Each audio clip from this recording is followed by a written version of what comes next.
Dito sa Nepal, buwis-buhay ang pagkuha ng honey. At bihira lang sa buong mundo ang ganitong klase ng honey, dahil ito ay nakakalasing, at nagdudulot ng pagkahilo. At kapag sobrang dami ang kinain mo, ay maaari pang magdulot ng pagkamatay. Sa 300 klase ng honey sa buong mundo, ang mud honey, ay isa sa mga pinakadelikado at nakakatakot kainin. Bakit kaya napakamahal ng presyo nito, delikado, at bakit maraming natatakot kumain ng mud honey? Welcome sa bansang Nepal.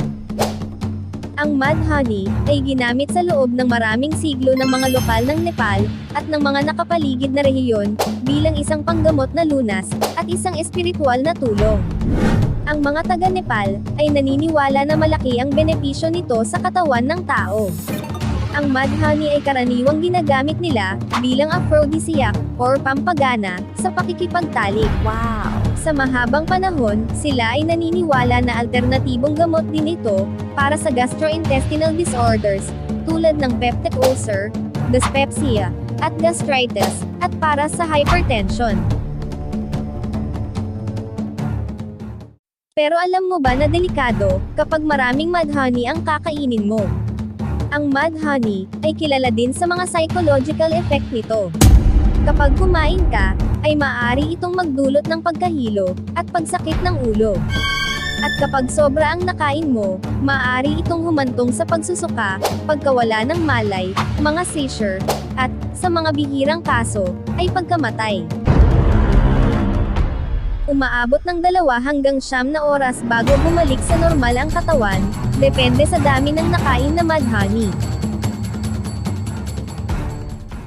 Ang mga nakalalasing na katangian ng honey, ay makikita sa mga bulaklak ng rhododendron na halaman. Ito ang mga bulaklak na pinagkukunan ng nectar ng mga bubuyog. Naglalaman ito ng neurotoxin na tinatawag na gray anotoxin. Ayon sa pag-aaral, ang gray anotoxin ang dahilan, kaya may kakaibang epekto ang mud honey sa katawan ng tao. At ito lang ang mga klase ng bubuyog, na kumukuha ng nectar na may gray anotoxin, kaya napaka-espesyal ng mud honey. May mga bansa din na ipinagbabawal ang paggamit ng mud honey, tulad ng South Korea, India, Mexico, Brazil, Canada, Australia dahil sa mga nakakalasing na epekto. Pero mas marami pa ding bansa ang patuloy na tumatangkilik, at bumibili ng mud honey, dahil sa mga benepisyo nito sa katawan. Bakit nga ba mahal ang presyo nito kumpara sa ibang honey? Ang mud honey ay sinasabing mas masarap at napaka-espesyal, dahil bihira ito, at ginawa ng may labis na pangangalaga. Ang mga bulaklak na pinagkukunan ng nectar ng mga bubuyog ay mahirap hanapin. At mahirap pangalagaan ang mga bubuyog na gumagawa ng honey.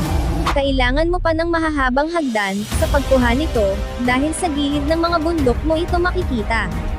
Buwis-buhay, sabi nga nila, dahil sa napakahirap nitong kunin, isang pagkakamali ay pwede kang mawala sa mundo. Hindi ito katulad ng mga honey na nakikita natin na madali lang makuha. Kaya naman mas mahal ang mud honey kumpara sa ibang klase ng honey.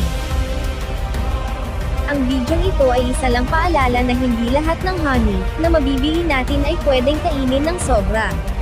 Kaya, kung isa ka sa mahilig sa honey, at naniniwala sa mga benepisyo nito, susubukan mo rin ba ang mud honey ng Nepal?